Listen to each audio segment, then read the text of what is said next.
This morning, we're going to continue on in our series in Ecclesiastes, and this is our 8th week in this series. I know some of you are like, yeah, it feels like longer.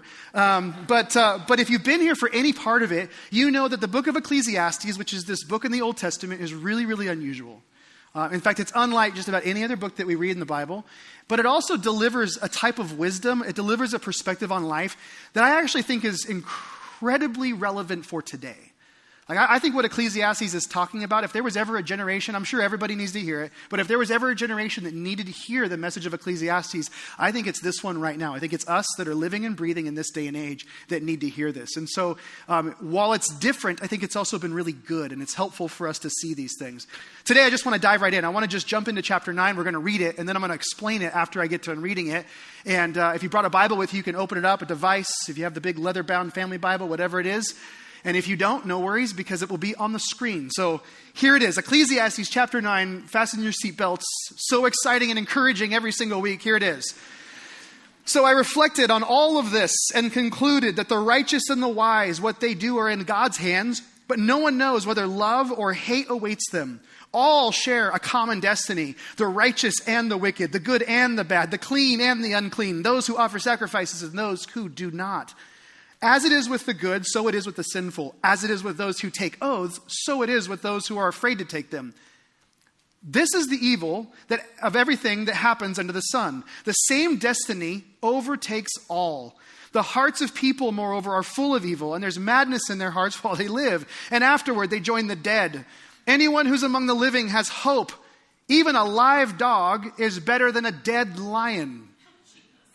For the living know that they will die, but the dead know nothing. They have no further reward. And even their name is forgotten. Their love, their hate, their jealousy have long since vanished. Never again will they have part in anything that happens under the sun. So, verse 7, go and eat your food with gladness and drink your wine with a joyful heart, for God has already approved what you do.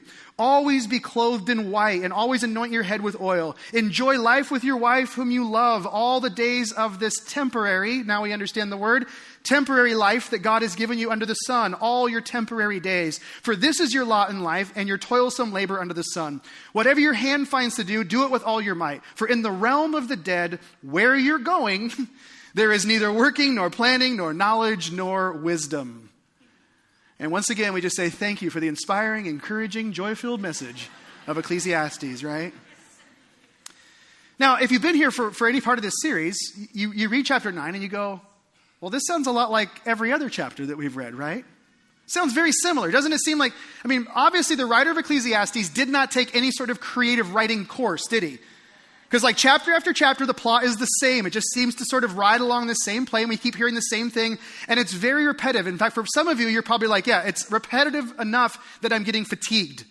And maybe you're like hopeful that this is going to be different today. Here's the bad news. It's not going to be. The message is the same over and over again. The good news is this is week 8 of number 9. So next week is our last week and it's over, right?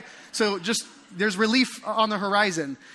But I mentioned the repetitive nature of this for a reason. In fact, yesterday I was on a bike ride with some friends, and while we're riding, one of the guys comes up alongside of me and he goes, hey, I thought I'd mention to you that I'm really enjoying this Ecclesiastes series. And I thought, well, I'm glad someone is. And then he goes, the thing is, I forget so easily how important the moments are. And I said, man, that's it. I said, that's actually what I'm starting with tomorrow. The wisdom of the teacher brings him to this place of being repetitive. The repetitiveness is not meant to be annoying. He does this, and in doing so, he's revealing a fundamental dysfunction in humanity, and that is that we forget. We are forgetful. Some of us are more forgetful than others, right? But we all forget, and we forget a particular kind of category of things. We have this ability to forget the things that really matter, and yet we have this other weird tendency to remember the things that don't matter. Right? I mean, we can start with like a list of really simple things like music, like songs. I don't know how it is possible, but there are songs I listened to in junior high and high school that when they come on the radio, I know every single lyric to this day, right? Like there are some Beastie Boys songs I know every single lyric to. Just go to karaoke with me and you'll find out. And I'm just like, why? Why do I remember that, but I can't remember like important verses in the Bible? Why is it that I know Beastie Boys and not the Bible? I don't understand this. Like, why does that stick like glue? Or lines in movies. Why is it possible that I can quote Nacho Libre and Napoleon Dynamite for days? Right? Like something about Jack Black just burns on your memory and you can quote him forever. But ask me to find a story in the Bible. I'm like, oh, just let me pretend to be the Bible guy for a minute. And I'm like, where is that? You know? How does this happen, right? It goes even beyond that. I think also we tend to forget, or we tend to remember things in a whole other category. Remember all the bad stuff, right? Anytime somebody hurts us, anytime somebody wounds us, anytime somebody insults us, isn't it amazing how those words stick? Those have like sticking power. Like I know for me, I could have 10 people write me a note and say, man, thank you for what you do, whatever it is. All it takes is one snarky email. And guess what I go to bed thinking about that day? Right? I forget all the good stuff and I remember the bad stuff, right? So we have this tendency, we tend to think about this. And this happens in lots of different categories where what we tend to think about and dwell on and remember is the exact opposite of what we should. And so the writer of Ecclesiastes, what he's trying to do, the reason he's so repetitive is he understands we have this tendency to forget. And so we need to be reminded. Now, before some of you like start beating yourself up and you're like, you're right, I feel horrible. Why do I always forget? And you start feeling like, you know what, I missed this moment. You feel guilt or shame about some past moment. Let me just tell you, stop that. Because being guilty about being forgetful of what's important is about the equivalent of being frustrated with yourself for being hungry today when you ate last week. Right? I mean, biologically, you never go, man, I can't believe I'm hungry this week because I ate last week. No, you're going to have to eat again. In the same way, you're going to have to be reminded again because that is a part of our neurology. That's a part of our biology. And so we need these constant reminders. So with that, we come to chapter 9. And here's what's really interesting. There's one verse in chapter 9 that actually seems to contradict something that we looked at last week. So if you were here last week, you know we were in chapter 7. And in chapter 7, the writer of Ecclesiastes says that it's better to be in a house of mourning than it is to be in a house of feasting. He goes on to say that the day of your death is better than the day of your birth. And so if you weren't here last week and you want to know how he made sense of that, you can go back and listen. But that seems to be a contradiction to what we read in verse 4 of chapter 9. Because here he says this, anyone who is among the living has hope. Even a live dog is better off than a dead lion. So then you start asking yourself the question, well, which one is it? Is it better to be dead or alive? Is your day of birth better than your day of death, or your death better than your day of birth? Feasting or mourning? Which one is it going to be, right? Remember, this is a master teacher. Remember, his wisdom is a different level of wisdom. And is it possible that he's really taking another angle and helping us to understand a similar truth, but in a different sort of way? Let's just look at this again. Verse 4 is really fascinating. Verse 4, he says, anyone who is among the living has hope. And if you're just taking note of one word here, I want you just to hold on to hope because this is a very rare occurrence. I know some of you go, I thought hope was a biblical concept. I thought that was this Jesus thing, right? It is. In fact, the word hope appears hundreds of times in the New Testament. But the word hope only appears in the Old Testament 3 times. This word that's being translated hope, only 3 times does it ever show up in the Old Testament. And it's the Hebrew word bitahon. Say that one with me. Say bitahon. Bitahon. That means that's being translated hope. There's this bitahon. The living have bitahon. Here's what's also really interesting. The other 2 places where this word is used, it's used in the exact same passage. So really what we only have are 2 usages of the Hebrew word bitahon. And this word bitahon in the other place is not translated with the word hope. It's translated with a word that we never associate with hope. It's translated certainty. There's a certainty. This word bitahon is like hope, but it's a hope that has certainty. And this is why I think this is really interesting, because most of us in our culture, we never associate certainty with the word hope, do we? Like when we talk about hope in our culture, usually what we're trying to describe, we're looking at some future event and we're acknowledging our lack of control over those events, but what we're anticipating is a favorable outcome, right? I know I don't have control, but I really want things to be favorable towards me, and we're anticipating that. We also call that wishing, right?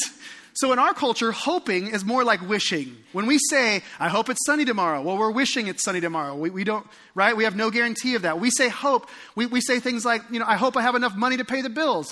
Sometimes I don't know if I'm going to have enough, right? I don't know what's going to happen, right? We say things like, I hope my kids get college scholarships. At least I say things like that. And it turns out I got no control over that, right? They do. I don't. So you use this word hope. If your spouse comes to you and they say, I hope that I love you in 5 years. That's not very encouraging, right? Unless you're Hebrew. Because if your spouse says, I bitachon, that I love you in 5 years, there's a certainty.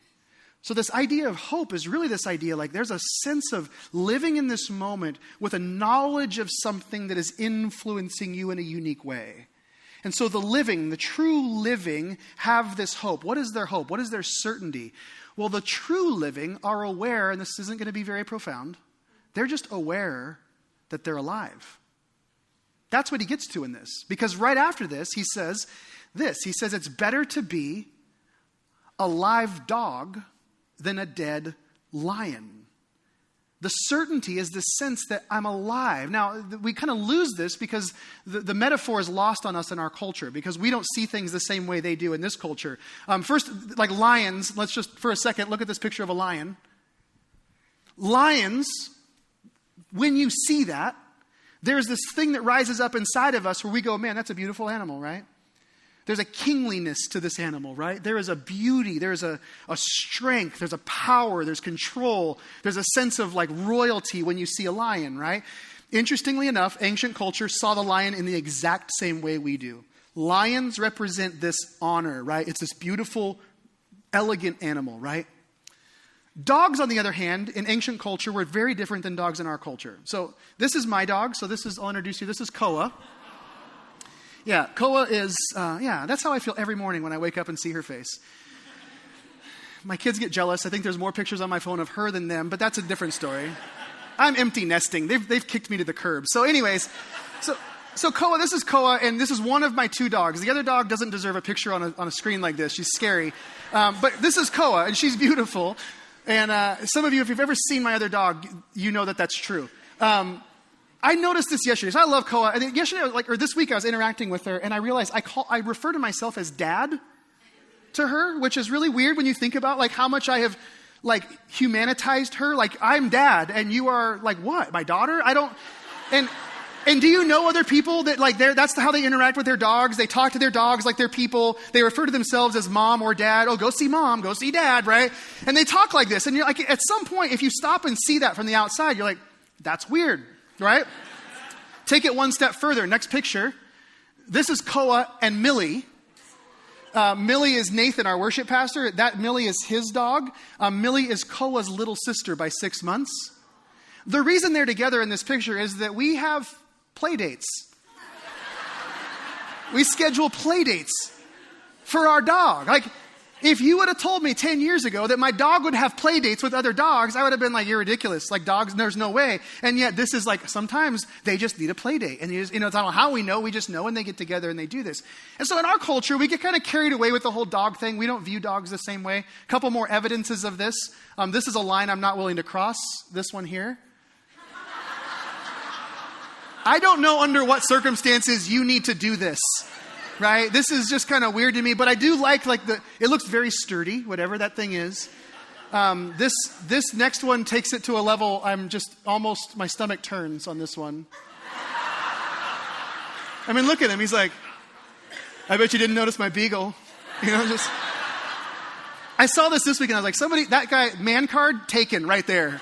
The moment he put that thing on, it was like, take his man card. He's done, right? You lost it. And then this one really pushes my buttons. This is the final straw for me. Guys, this is real.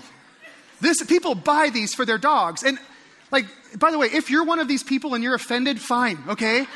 I'm 100% okay with this because here's the deal. When someone says take the dog for a walk, that means the dog should go for a walk, right?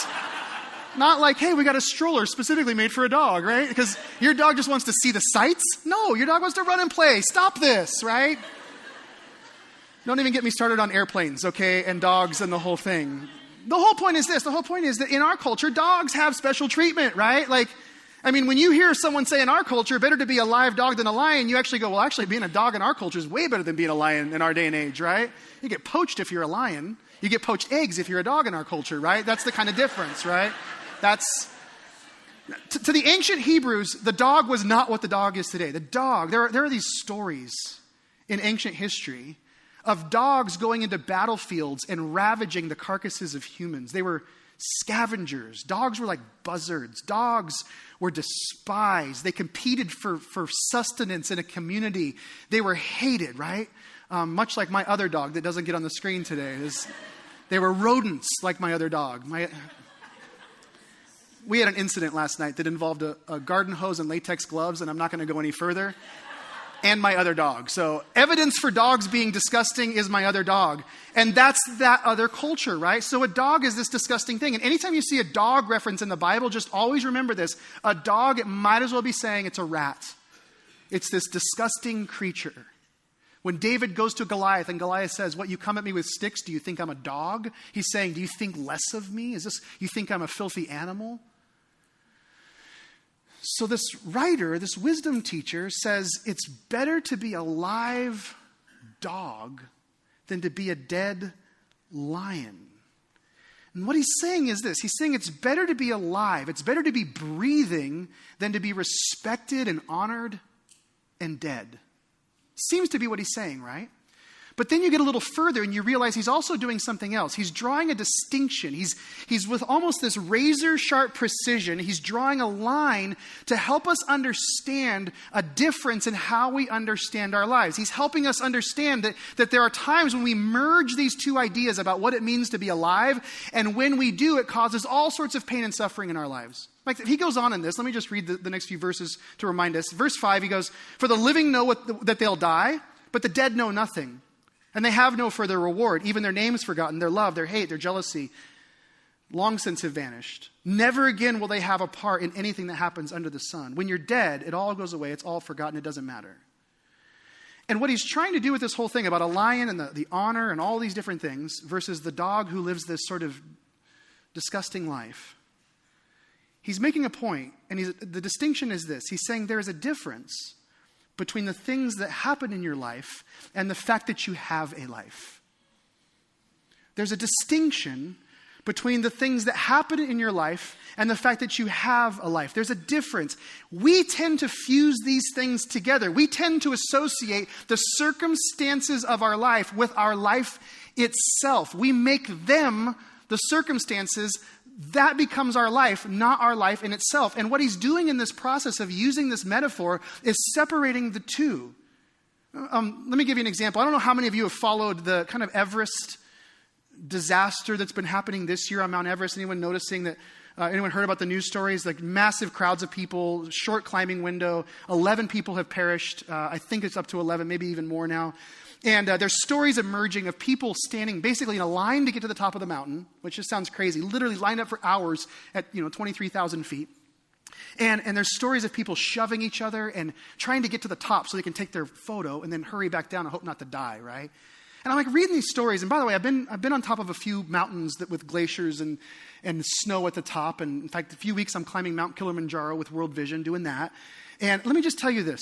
When you get to the top of a mountain, there is this incredible letdown. Because you get up there and there's no trees, there's no rivers flowing, there's just snow and ice. And you can stand there, and if you've made it about this summit, if that's what it's about, it's an incredible letdown. It is not about that. The whole process, the beauty of climbing a mountain is not about getting to this one particular point. It's the journey from the bottom to the top, the people that you're with, the experience that you have, the hardship you endure, and then the process of getting back down on your own 2 feet. That is an amazing thing. It is this journey. But if you substitute, if you make it all about this thing, you lose perspective and you do disgusting things to other human beings at the top of the world's tallest mountain. That's what happens. And it's really easy for us to stand back with a critical eye and say, yeah, you know what, you're right. That is ridiculous.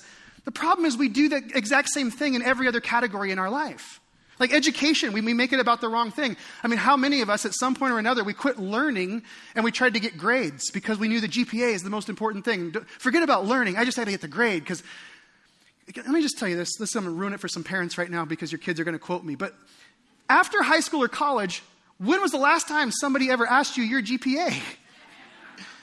Like, when were you at a party, you're some mixer after work and somebody goes, hey, what was your GPA in college? It doesn't happen, right? No one ever asks you that question. It doesn't matter, right? It does not matter. Things, to an extent, asterisk, kids, talk to your parents about that. They'll tell you why it matters. College scholarships, that's why it matters. But you know what I'm saying? We make it the wrong thing. We do the same thing with our careers. It's all about this achievement, this next thing. Can I climb the next rung of the ladder? An opportunity that comes, a promotion that comes. Or if it doesn't come, if it doesn't happen, if the career doesn't pan out, same thing. We make it about that thing. We make it about the wrong thing. We do this with our kids. We think if our kids turn out good, that means I was a good parent. But if my kids turn out bad, it means I was a bad parent. We do this. We put this weight on ourselves. What the writer seems to be saying here is, you may not have the life that you expected, but you have life.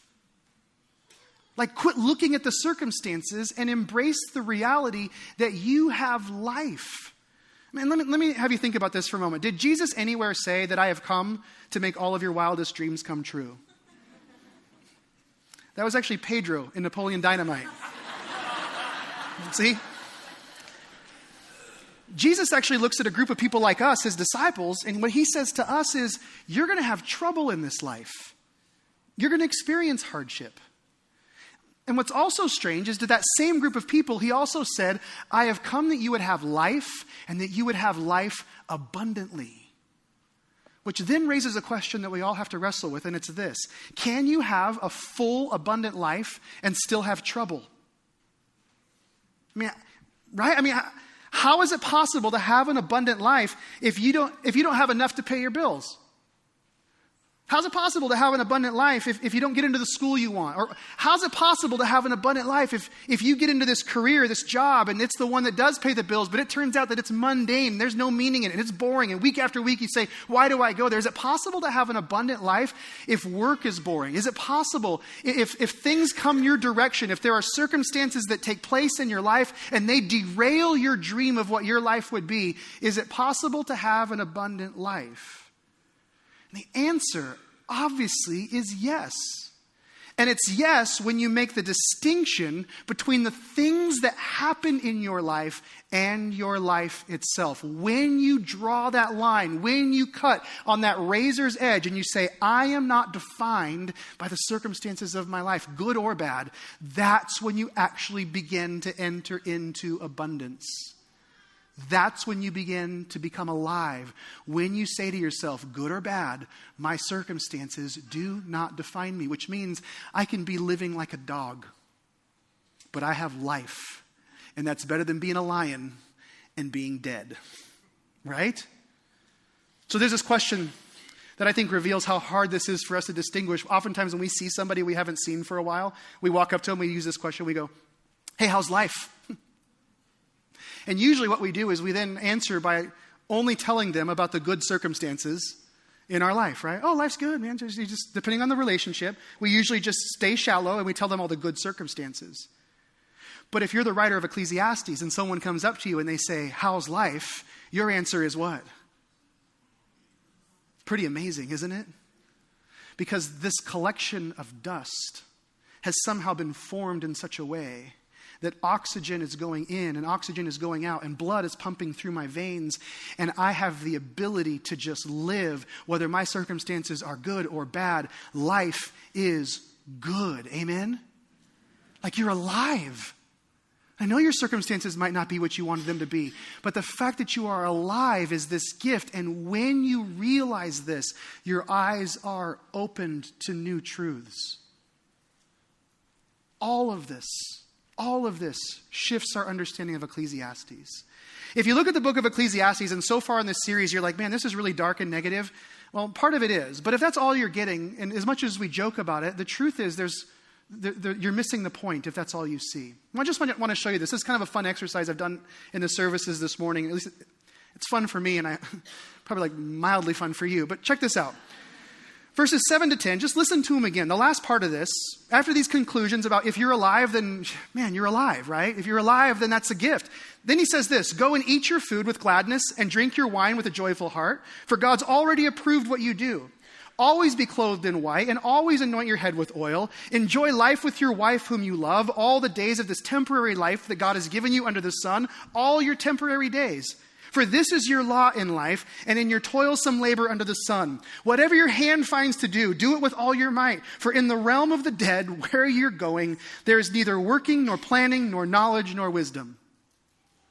Now you hear that and you go, well, that could be really negative. But do you see the opposite of what he's saying in this? Look at the text again with these certain words highlighted.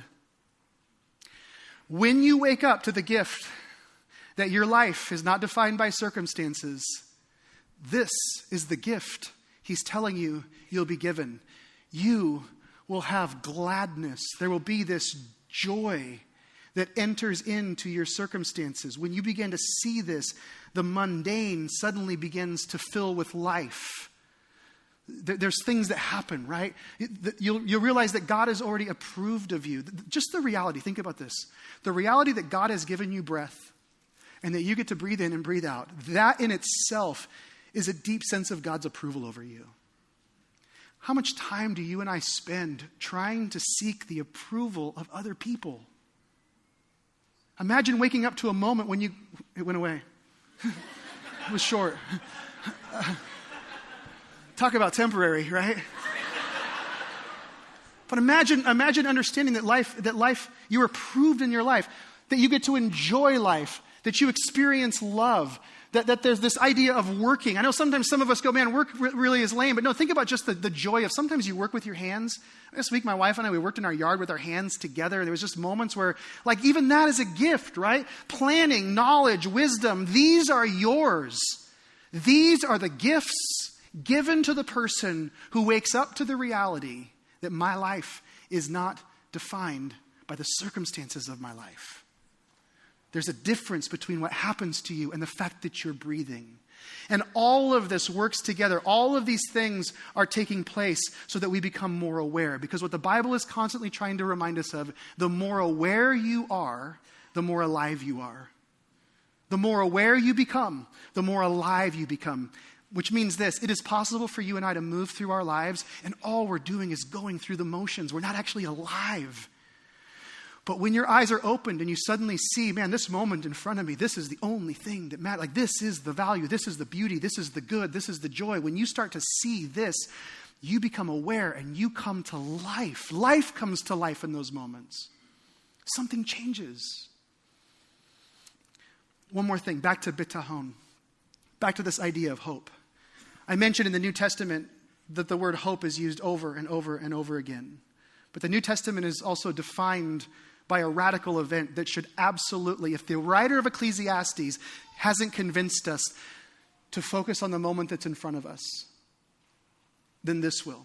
In fact, this week I was teaching our Summit Leadership Collective. There's 25 young men and women who are engaged in our leadership collective this summer. And I was teaching them this week. I had 4 sessions where I sat with them, kind of a small group study type of thing. And I was going through this crazy passage in John chapter 20 that I've taught before on a Sunday morning, I think in the past year.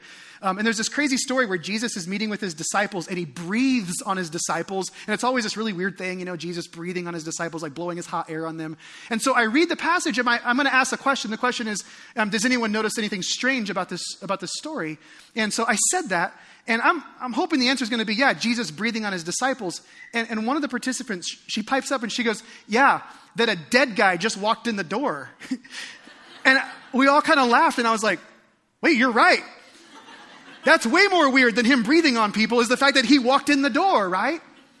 But there's this moment where you have to recognize what we sang about this morning and what we celebrate as Christ followers is the resurrection of Jesus Christ. That Jesus went to a cross, died for us, and then overcame death.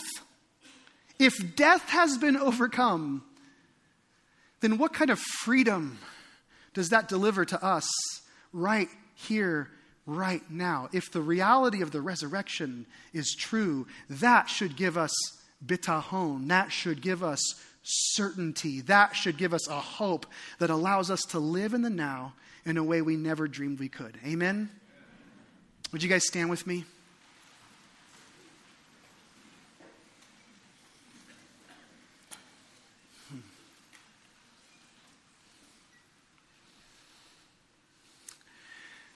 May all of those things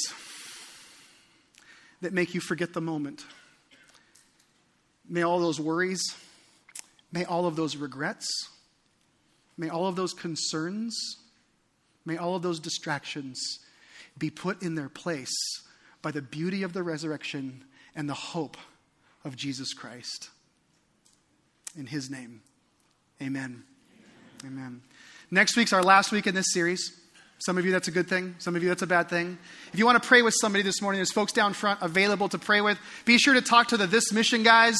They would love to meet you. Talk to those guys, and we will see you guys next Sunday. See you later.